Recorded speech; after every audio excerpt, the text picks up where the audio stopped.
Good afternoon, everybody, and welcome to the pregame. I'm Mark Gorman, the CEO of Matrix, here with my incredible co-host, my friend, Brenda Hetrick, Chief Revenue Officer at Matrix, and we are excited for May's Candid Conversation. We're excited. So first, you'll notice that we're back together. Yep. And second, welcome to our new studio. It's a lovely new space we built out. What I really like is part of the wall is falling off behind Brenda there. And going right over. Yeah. So we're. The good news though is down below in this court area, it is a very nice bar and restaurant. So if I do fall over, I could always. I mean, it is 5 floors and it's all concrete. Potentially get a drink or. Yeah. Well, so it's interesting. So when we moved into this space 4 years ago or so, and you can't see it, but it's a whole complex. So it's right across the.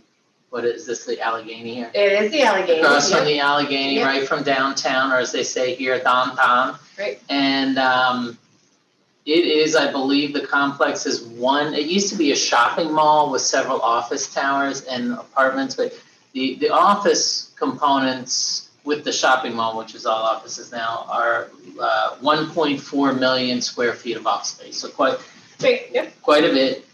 Quite a lot. Faros Properties out of New York bought it with the idea they would build it into a tech area, which they seems to have been pretty successful.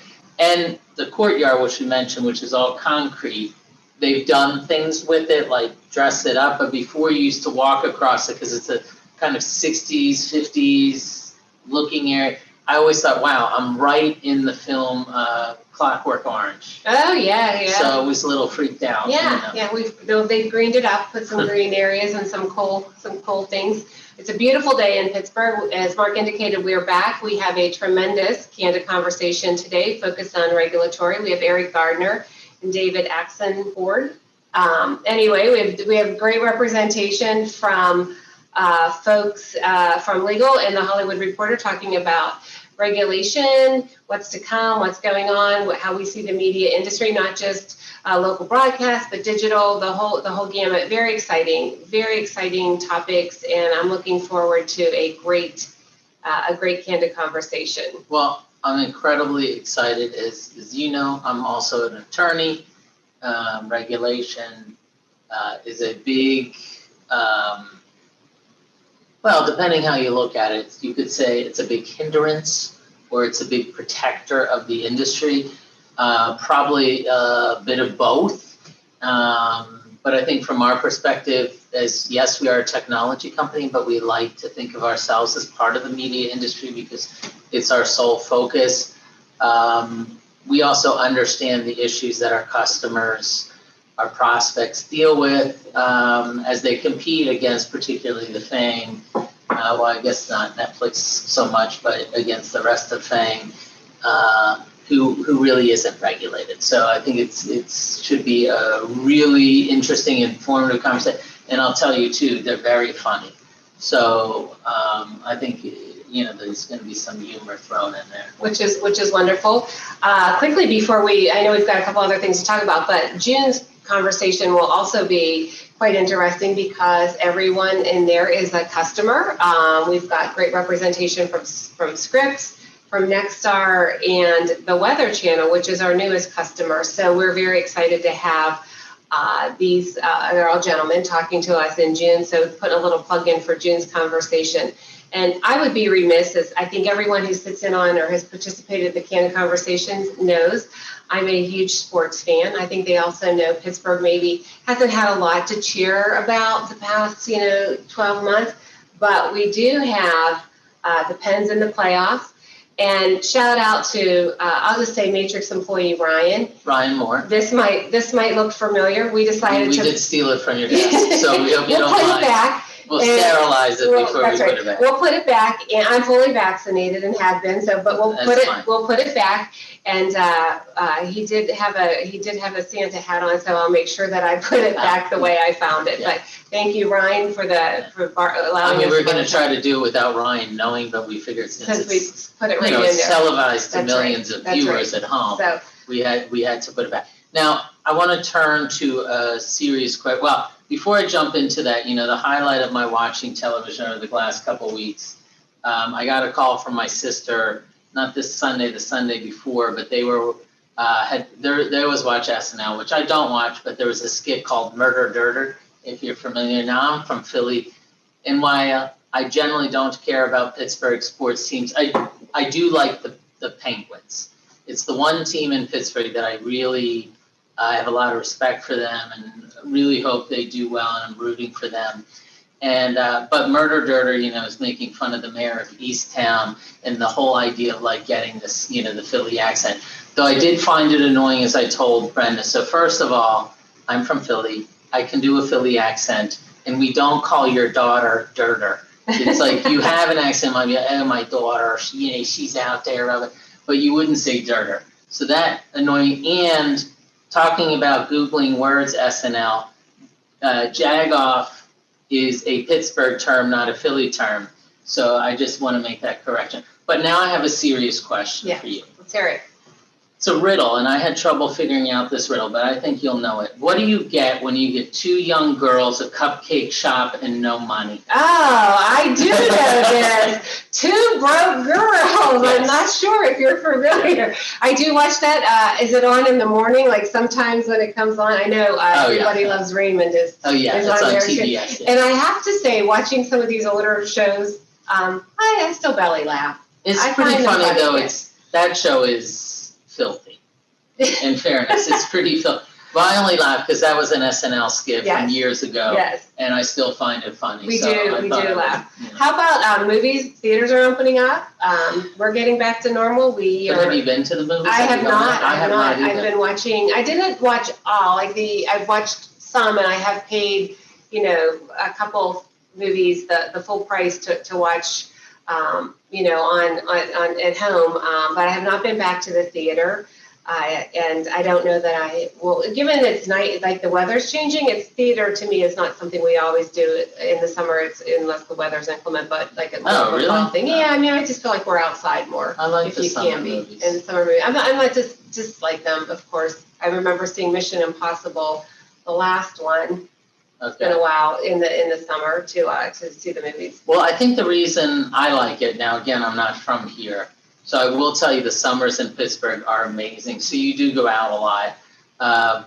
Having been and lived in Philly a lot of my life, the summers there can be brutal. So it's actually, sometimes you're like, I don't want to be outside. So it's nice to go into the cool movie theater, especially if your house didn't have air conditioning, which mine did not. Yeah, I'm excited. I saw that in New York, I read, I think 2 days ago that, this is a great number because it's up, but I don't know what it means in the full scheme of things, but that hotel reservations are now at 30% and they're climbing, and they anticipated over the next couple months to get them to 50%. When is Broadway open yet? In September. It's opening in September. Because we'll definitely want to do. We like to go to New York for a weekend. Yes.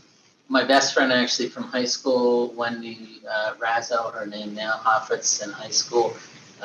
She lives there, of course, with her husband, and we meet them for dinner, and then we grab a show, and it's always a nice experience. September, because I'm also planning a Broadway trip in the fall, so it's exciting, and we've got weddings to go to this summer. I feel like I had my wedding, my first wedding, really my first event last week. Now I do know we are at time. We are just about at time, so we're going to wrap things up. We hope you enjoy the Candid Conversations. And Deanna, why don't you take us out?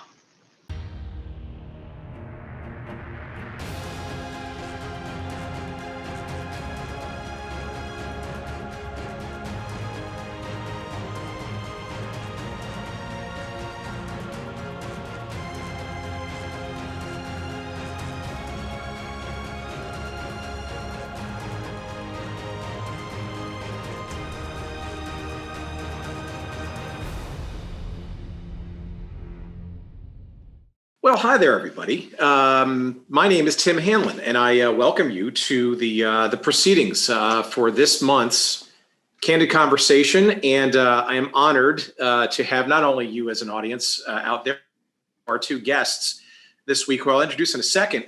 Our idea here for this conversation is to kind of take a little bit of a, I wouldn't call it a tangent, but a little bit of a sort of a detour from sort of the, let's call it mundane day to day, but we all recognize that the practicing of advertising, the buying, the selling, the haggling, the placements and all that kind of stuff is exhausting, but it's also sort of part of a bigger ecosystem of media and the companies that depend on advertising revenue for at least a portion of their health and their economic viability.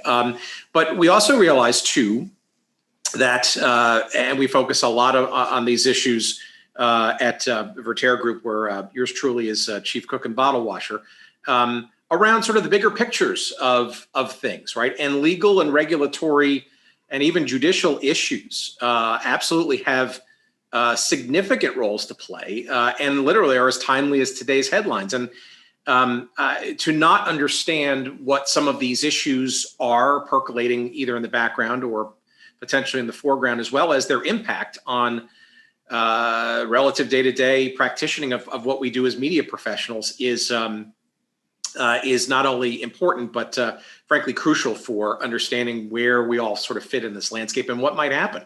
And so I reached out to two folks that I follow religiously, and I encourage you all to do the same too if you have any interest and or inklings as to what's going on beyond your sort of day-to-day business realm when it comes to regulatory and legal issues. First of whom is Eriq Gardner, who is, we think, editor-at-large, legal editor-at-large, or senior editor, or some kind of editorial goodness at The Hollywood Reporter. And so, Eriq, welcome to you. Obviously, this is truly timely as today's headlines, as my first question will indicate.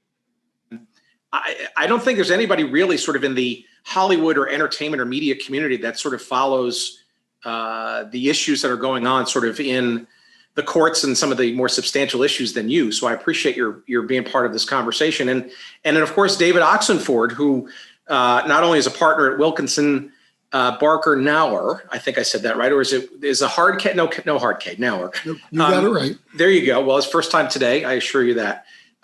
Is also though the author of an essential resource if anybody in the broadcasting and frankly broader media space has interest in what's going on legally. And it's called Broadcast Law Blog.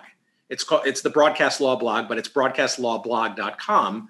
And there's nobody more regular and detailed on all the various issues around legal meets broadcasting and frankly broader media than David's blog. So that's highly recommended too. So these are the two folks that I rely on religiously. And I welcome you both not only to the proceedings, but I'm going to put you both on the spot to start with. We're going to talk about a bunch of different issues, but let's talk about what happened yesterday. The announcement of a deal, a mega deal in the media world of Discovery Networks essentially assuming and absorbing the media content assets of AT&T. Now, we can debate the wisdom of the strategy of AT&T and all that kind of stuff, but it's very interesting to watch the tongues wagging, and sadly, I was part of that crowd. Like this deal is done already, right? But the reality is a little different, right? This deal doesn't essentially close until, what, a year from now?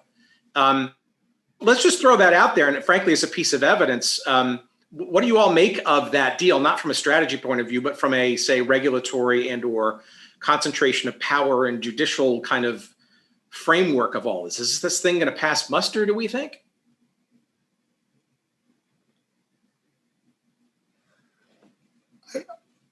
I can't talk about the deal, Tim. I'll jump in here. Yeah, please do. I tend to think that it will pass muster, but there are definitely a couple of hurdles. For one thing, Biden has not announced who his DOJ chief is yet. And that's important for a couple of reasons. One is that although Biden doesn't interfere in DOJ business, he can certainly bring up mergers like this in the job interview. And second of all, it's likely this merger is likely to come up in confirmation hearings. So we could see, Democrats and even Republicans, since CNN is an asset in this merger, taking shots at it. Now, I still think it'll pass muster for a couple of reasons. One is just the nature of Discovery, which is very unscripted programming, and that doesn't present as much of a job threat in Hollywood. So there might not be a lot of constituents taking shots at it. But that said, the Justice Department will probably look very closely at the structure of this piece. To, as I understand it, although it's being positioned in the public as Discovery taking the lead. David Zaslav is going to be CEO and everything like that. AT&T still is going to control a lot of the voting structure of this. And so I think that the Justice Department is going to look very closely at that. Also, it appears that this is kind of a triggering reaction to a lot of other companies exploring mergers right now. And so, if something happened by the end of this conversation, it wouldn't shock me. That's how swiftly these things are moving. And some of these follow-up deals are eyebrow raising in terms of, what regulators might let pass or not. Well, it's also interesting too that this deal announced, right, is, I guess, more of what you would call sort of a horizontal kind of connection between two largely content-centric companies, right, versus, say, the AT&T deal for the original acquisition of Warner, or even the Comcast NBCU deal from a number of years ago, right, which is this more touted strategically vertical integration, which brings up a whole bunch of other issues, and perhaps maybe, I would suggest, maybe more scrutiny, because it is a little bit more complex and maybe has bigger issues than simply a concentration of power of the same function. Yeah, absolutely. I mean, I said before that although this merger doesn't present a threat on the jobs front, what I really am talking about is on the front end, what people see on television. But if you're talking, about ad buyers, they're could be on the chopping block, or ad sellers in these companies. The back end functions, there certainly will be a lot of consolidation. Also, the combined might of these two companies, when it just comes to licensing their television assets to cable and satellite companies is worth attention as well. Well, David, let's escape more specifically into the broadcast space, because I'll call it a microcosm of the same sort of dynamic, but there's just a flurry of M&A going on in the broadcast TV station group space, for example. By itself brings up a whole bunch of issues around concentration of power, local media ownership, cross-media ownership, those kinds of things. I think maybe to the sort of side observer, that this looks like broadcast TV station groups are just going to keep consolidating, but there are limits on that, right? There's caps and regulatory issues sort of embedded in all that. So this is not necessarily going to be completely a free-form aggregation to like two big companies owning broadcast stations, or is that even a debate regulatorily? No, it certainly is a debate, and there certainly are limits. In fact, it's really a deal like the one announced yesterday does bring up some real philosophical questions about those broadcast limits. I mean, if you can put two major companies together, and whatever those companies are, that reach basically the entire U.S. television households through cable or satellite, why can't TV stations reach, or TV owners reach the entire U.S. marketplace? And in fact, they can't under FCC rules. Under FCC rules, there is theoretically a limit that no owner can own more than TV stations that reach 39% of the households in the United States. Now, you'll think about that, and Nexstar and Sinclair, and now Scripps with Ion and Univision and Fox, they're all above 39% because of some quirk that has been in the rules for 25 or 30 years that gave UHF stations a discount, counted them as reaching only half the households that they actually reached back from the day when UHF stations were the weak ones, and VHF stations, those below channel 13, were the ones that you really wanted. Now everybody wants UHF because UHF works in digital, VHF really doesn't. But that 39% or that UHF discount still exists. So UHF stations, which are the bulk of all TV stations, are still counted as half, which is how all the big TV groups get to these higher percentages where they're really reaching 65 or 70% of the households in the United States.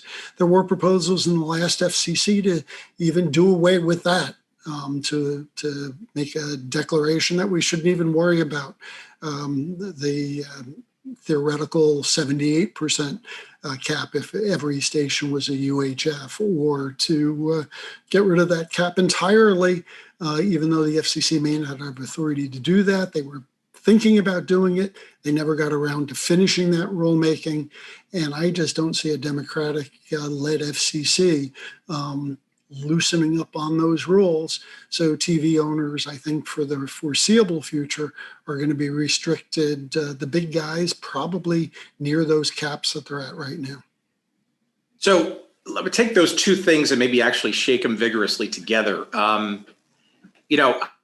It does sort of augur for robust conversation and consideration of even the, I guess, call it the regulatory architecture of what we've been operating under in the broadcast and media spaces with things like the Cable Act and even the Communications Act originally back in the 30s. And there is a narrative starting to sort of play out about what does Paramount Plus, Viacom, and Peacock /NBCU/Comcast do in the wake of that deal announced yesterday. But of course, for those two, for example, if they were to contemplate, and this is all just speculation, right? But for them to contemplate some kind of scalable combination of some sort, there's some, I don't want to call it archaic, but some foundational stuff that obviously stands in the way. In particular, broadcast network concentration with an NBC as part of one of those entities and a CBS as part of those other entities. So the question in there is, that's a jump ball question, is does a potential idea of a deal like that, even if it's just discussed, let alone sort of contemplated, does it sort of bring up yet another sort of thought process around, do we need a different regulatory framework given how fast and frenetic and ever-changing and the velocity of these changes? I mean, remember when Sirius and XM argued for a merger of two satellite companies, right? They broadened their pitch into, hey, we're in the audio landscape, right? We have multiple competitors, right?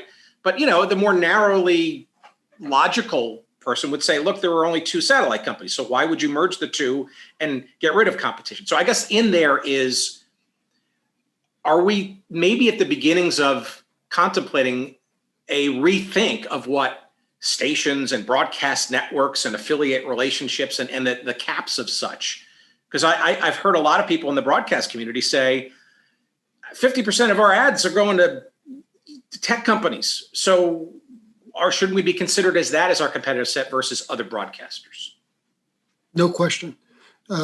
You look at any of the studies, Gordon Burrell has done a whole bunch of studies that show that 50% or more of the local revenue in every radio and television market in the country is going to digital folks. And that local revenue, particularly on the radio side, but also for local TV, is what supported the local news operations and the local station operations, particularly in radio, that is very local revenue driven as opposed to national revenue. And you look at the market caps for broadcast companies compared to the market caps for all the digital competitors, and the entire radio industry is probably 1/100th of a Google or an Amazon or an Apple. The entire radio industry, yet you're limited in the number of radio stations you can own in a particular market. The TV industry is 2 or 3 times bigger than radio, but still it's dwarfed by any of those digital competitors that are all coming into the broadcast space, yet radio and television have the ownership limitations. The digital competitors have antitrust limitations that don't really restrict what they do on their own. I mean, you can see Amazon growing into all sorts of different spaces in audio and video. You see Apple doing the same, Google obviously doing the same. I mean, all those big tech players are competing right against broadcasters and taking some of that revenue that used to support the broadcast stations. In fact, I just wrote on my blog, and thank you for the plug, Tim, yesterday, about how Congress has just there's been a bill introduced in Congress to set up a commission to study what to do to support local media. Because we saw what happened to the newspapers 25 years ago, and when all their revenue went to digital, and broadcasting isn't quite in the place where newspapers are, but certainly the boat is leaking, and more is going into the digital world as those digital competitors are competing in audio and video in particular. Eriq, there's also some other perspectives on that though too, right? I mean, how about retrans, right? Broadcast station groups have done quite well by that rulemaking that didn't even exist until the mid 1990s, right? And on all accounts, despite that siphoning, if you will, if that's enough of a term to describe it, of that local ad revenue, business has been pretty darn good for the broadcast groups because of that retrans. And I guess you just wonder, and it's been under fierce attack by so many different entities about that, shall we call it artificial protection, if you will. And I guess there is a logic out there. Again, I'm just throwing it out just for what I sort of read in the tea leaves, that, okay, if that fierce is happening on the ad front and digital and technology, well, okay, and you want to be competitive to everything in market forces, well, does that mean some of the traditional artificial protections, so to speak, a la, say, things like retrans, is that then also put on the table for what the future of broadcasting looks like? It's an imponderable, but I'm interested to hear your opinions, of course. Yeah, a couple of things. Number one, there are a lot of proposals to shake up the whole system, but it's interesting. The retrans is one side of a coin, where the other side is must carry, and no one ever talks about the must carry stuff. But I think as we start talking about these digital platforms, the possibility you'll see is that there might be some smaller over the top digital stations that might insist that they have the right to be on these digital platforms, especially as the cable system keeps eroding with cord cutters, and it's only sustainable for so long. I have an interesting theory. There are going to be a lot of people who point to yesterday's Warner Media Discovery announcement as kind of like the biggest deal in television this year. But I think I have an argument to be made that actually the biggest deal was the $105 billion deal that the NFL signed with broadcasters for game telecast rights over the next decade. And the reason I say that is because I see the NFL as the tipping point. Once NFL games are streamed, it'll crash the cable system. More people will become cable cutters. Cable operators will question the value of paying high retrans fees for local stations. And that'll eventually mean that the broadcasters will have less revenue, which will dampen what they're willing to pay for NFL rights. And then the NFL, will just decide to go over the top itself to consumers. So the cycle will continue, and that essentially would basically crash the system, as I say. So there's is going to be a lot of evolution over the next few years that we're going to witness. In retrans, there's so many different ways you can take this conversation.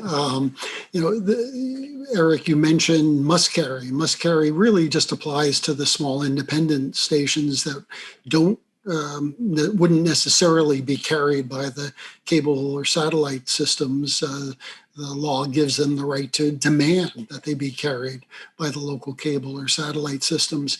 And there is discussion now among some of those same independent operators, shouldn't they get carried through some of the OTT systems that are essentially doing the same thing that cable and satellite are doing, packaging all sorts of television channels. They're picking up the local network affiliates, transmitting them to internet viewers, but not necessarily picking up all the local independents and foreign language stations. So that's going to be a regulatory debate, I think, in the coming months, or coming year. The other issue that you mentioned, or another issue that should be mentioned is, retrans is there to compensate broadcasters for putting together an attractive bundle of programs. And there were discussions 20, 25 years ago when there was a question as whether retrans should continue, whether some of the networks would, if they didn't get retrans, go direct as cable and get rid of all these local affiliates. You may dump your local news and some of the attractive local features, but certainly, especially with NFL, other sports programming, other event programming, and some of the network programming, you may put together a very attractive package. And certainly all the cable services get paid by these same cable and satellite services for being carried. And then one third, totally different direction to take this conversation. Retrans, you get paid for carriage by cable or satellite. One of the things that's interesting in the TV world is ATSC3, the new digital transmission system that allows television stations to send out not only digital signals, but lots more coded information in an IP, internet compatible format that allows mobile listening, that allows a stronger signal throughout a market through use of multiple transmitters. But what's that all built on? Over-the-air reception. So if you get lots of stations, and there's already probably a third of the US that's now receiving ATSC next generation television signals, and over the next 2 years, that should be getting closer to 75, 80, 90% of TV households receiving next generation television pictures. The whole idea is to encourage over-the-air viewing, which then cuts into retrans. You wonder how that is really going to play into retrans and whether that's a natural evolution for the TV companies. Certainly the big proponents of next generation TV, like the Sinclairs and Nexstars, must be betting that they're going to make more money on the data transmission and enhanced services that they're going to get from ATSC3 to compensate for any loss of retransmission revenues. Well, you're skating into the corner of the pond that I hope you would have. In some respects, there's a shape shifting kind of going on, almost existentially, when we talk about broadcast. And that, this sort of future of what they are and can become, right? But they're saddled with arguably being defined in containers labeled from the past, right? And I guess a case in point, and Eriq, I want to tee this one up for you, as you probably see this one coming around the bend. There is a very interesting case, not the first of its kind, but certainly the most vigorous and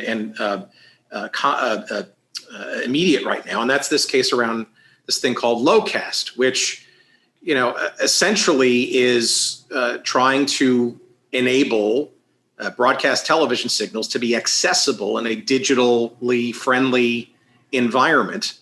And we know about Supreme Court rulings prior in terms of some of the copyright issues, but some of this also is an existential issue about there is a limitation on how a consumer can get digital signals from a broadcaster. And that frankly has been because broadcasters have been very to kind of sort of shapeshift themselves, but along comes yet another entrant, Aereo, Maybe a little bit of background on this low-cast case, because there's obviously an interesting wrinkle as to why it's coming into the play and wending its way through the court. Sure. Well, let me go even further back than Aereo to, I guess, the beginning of television. I mean, the TV stations get their license to use public airways, and they agree to serve public interest to make programming available locally, hence those old rabbit air antennas we're all familiar with. But, since the beginning of television, there's always been legal discussion about technologies that boost signals. And in the 60s, the Supreme Court considered an antenna system that carried the local broadcasting from the hills up high on the hills to cities. And the Supreme Court said it was okay, seeing the system as really kind of just a passive device. But then Congress came in and they amended copyright law and they overruled the decision and they clarified what it meant to be performing someone else's work. And suddenly the TV industry had transmissions and retransmissions, and basically that was the birth of cable television. Now, in the statute itself, there are exceptions under copyright law. For example, if you're a manager of a hotel, you can send HBO to room 201 or room 323 without getting into copyright trouble.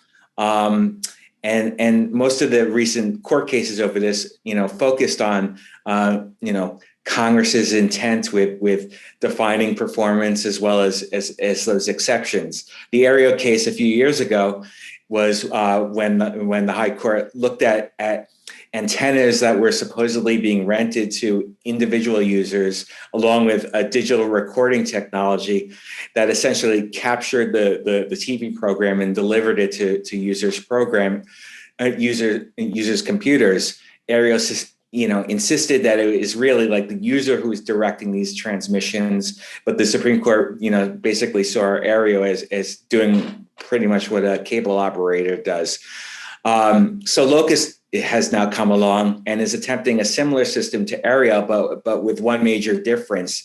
Locust claims to be a nonprofit organization, and one of the exceptions under the amended copyright law is you're allowed to make a secondary transmission without license if it's made by a nonprofit without any commercial advantage.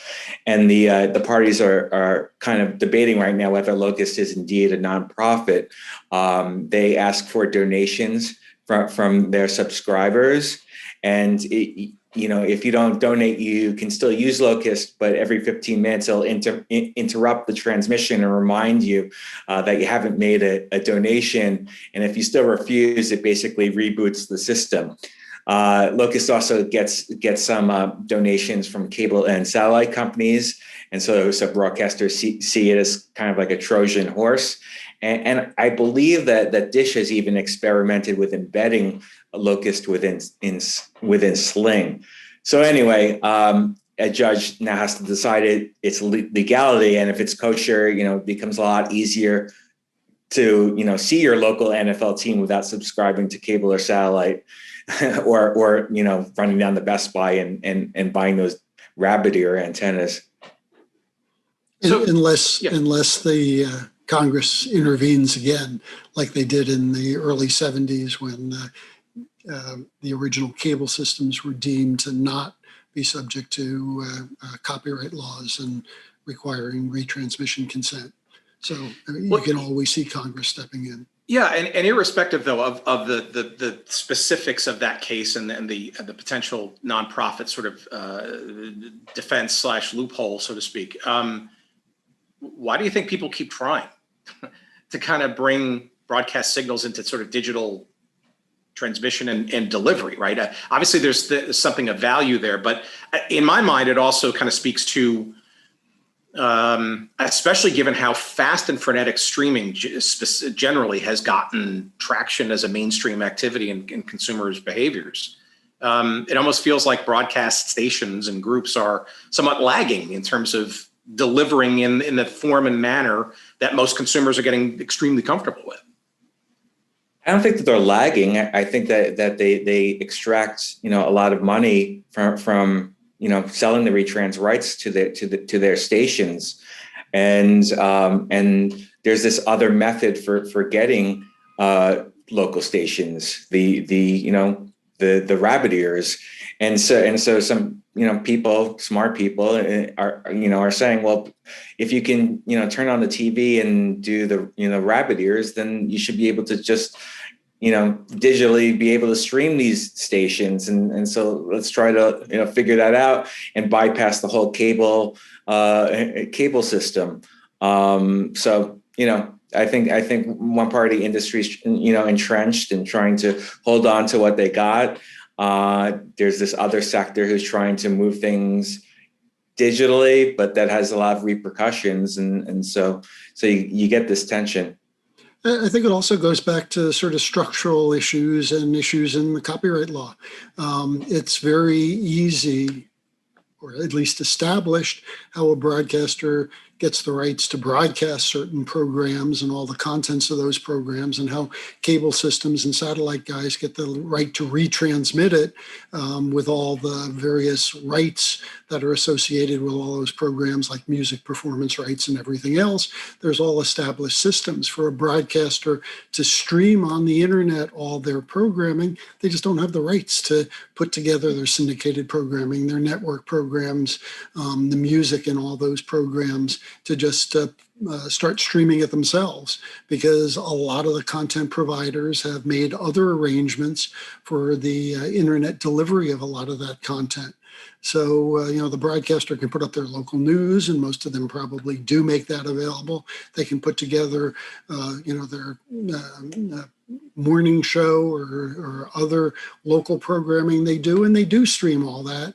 But to put together the entire signal and stream that to make it available on everybody's computer or phone, they just can't do it in any easy way right now, given the rights issues.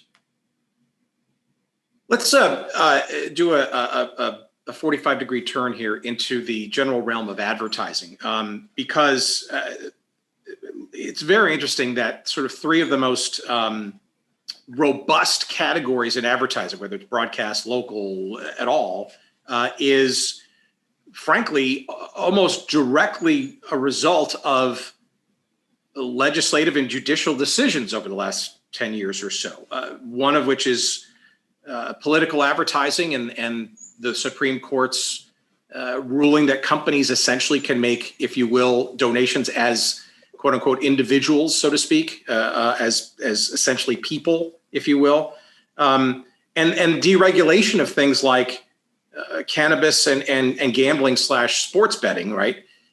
Which obviously still has very sort of state by state sort of issues and ramifications. But again, if we had this conversation 10 years ago, none of those things would have even been sort of possible, and even in people's, advanced spreadsheets as to new revenue streams from advertising. So maybe we can just sort of dance around some of those particular areas. I think most people in the practicing of ad sales would say all three of those are potential gold mines, both now and going forward as opportunities, but it's not sort of a straight path, right, per se, in all these sort of different issues. Political has obviously been around forever. And even though politicians are using more and more digital, they still like the mass audience that a broadcaster can deliver, and cable as well, and are still buying the linear television in big ways. I spent practically the entire year, I think, locked up in my spare bedroom answering political advertising questions for broadcasters in cable systems, because there's incredible amounts of advertising of all sorts that is still seen as being incredibly effective, especially in those battleground states. As to the vice advertising, sports betting, because of a Supreme Court decision that threw out what had been seen as regulation of sports betting, it's up to each state. And once it's legalized in your state, you can essentially start running ads for it. And here in DC, it's practically every ad break is 2 ads for different competing sports betting operations in the DC area. So if it hasn't come to your state, talk to your state legislature, because it's a huge ad category once it's been legalized in the state where your broadcast station or cable system is operating. Cannabis, cannabis is still federally, on the marijuana side, federally illegal. So broadcasters, cable, satellite, essentially have federal felony issues associated with running advertising, even online. You don't see YouTube or Facebook running cannabis ad for legal marijuana because it's still federal felony issues attached to that. CBD, however, it has been legalized by the 2018 Farm Act. And as each state now legalizes CBD, and it is in, I think, practically all the states. I think somebody on the screen is from Idaho. You've still got some problems, and maybe a couple of other states, but CBD is legal in most states now, and you're beginning to see that become an ad category with certain limitations, because there's still some FDA limitations. In fact, there was a decision yesterday out of the FDA saying you can't have health claims in any CBD advertising, or they'll crack down on you. You can't talk about edibles in the CBD area, and you got to keep it away from kids. But otherwise, there is that is becoming a bigger ad category in many areas. So yeah, the vices are ways to increase some ad dollars for broadcasters and cable. It's just fascinating. It's just fascinating, frankly, just how quickly something can become a thing after having it be decades ago, 5 years ago, quote unquote, illegal and or prohibited. Same with alcohol over the years too, smoking, prior to that, right? So casino advertising, 10 years ago, it was illegal. Supreme Court decision said, oh yeah, you can advertise it anywhere now. And so casino advertising became a category. All right, two quickie items that are, again, hours long for each answer, but you understand the format here. So let's talk about generally and pithily consumer privacy and data. Obviously, the digitization of all forms of media, especially what historically was known as electronic or broadcast media, right, is headlong in all this now with streaming and stuff, digital profiles, IP addresses, all that kind of stuff. And we see a lot of stuff going on across the globe, pushing back on some of these things. Where do you kind of sort of see consumer privacy generally going? It feels to me like the momentum is building to kind of push back on many things digital, and potentially just as broadcast technology is becoming digital. It's an interesting time for that sort of pushback maybe to start happening. I think this is similar to the last conversation, because a lot of the privacy regulation depends on where you live. It's very state by state. You live in a state like Illinois, it makes it illegal to store, biometric information about individuals. You live in California, they, adopted a data privacy law that's a lot like Europe. Same with Nevada and Arizona. But you live in, the Midwest, you probably, don't have much regulation around privacy, and there's really no big, broad federal privacy thing. And frankly, I think that a lot of the industry are pushing for federal legislation on the privacy front, just to clarify some of these standards and not, be beholden to state by state, rules. Tough in digital, right? Yeah, especially in digital. I mean, how is it possible, for you, the upside of digital is that it travels. It goes lots of different places. It's not like a local, broadcast station where you can ensure that, for the most part, the people who are watching the station are based locally. Like, you put something online, it's going to go, to California or Illinois or any of the places that have these tough regulations. So I think that there is, a kind of a push to do something on a federal statute level. Now, the other thing is that the information becomes a lot more intrusive. There's a lot better information that's being sold and brokered. And it impacts in a lot of different ways. So it's definitely something to keep an eye on. I really don't know, what's going to happen in the next few years, but, I think that the general trend is going to be to, do something about this. There's an inclination to do something, but what it is really difficult to come to one law that everybody can agree to. And I think that's been the problem. Well, let me use that as the scene set then for the last question. And again, we could go much more granular, much more specific on not only that, but this question too. Based on your purchase in and around the Beltway, guys,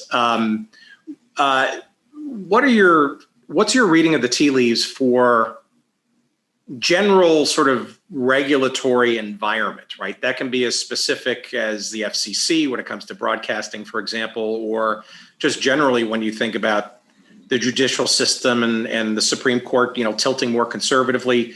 I mean, where do you sort of see the regulatory dynamics, maybe plural, and judicial dynamic kind of tending towards when it comes to issues relating to media and advertising and technology, if there is a general answer to that question? I think I can sort of break it up, but I wanted to hear your expert opinions on sort of that. And frankly, maybe necessarily some of that has to do with a change in administration, right? That's just the nature of DC, but I don't want to lead the witnesses here.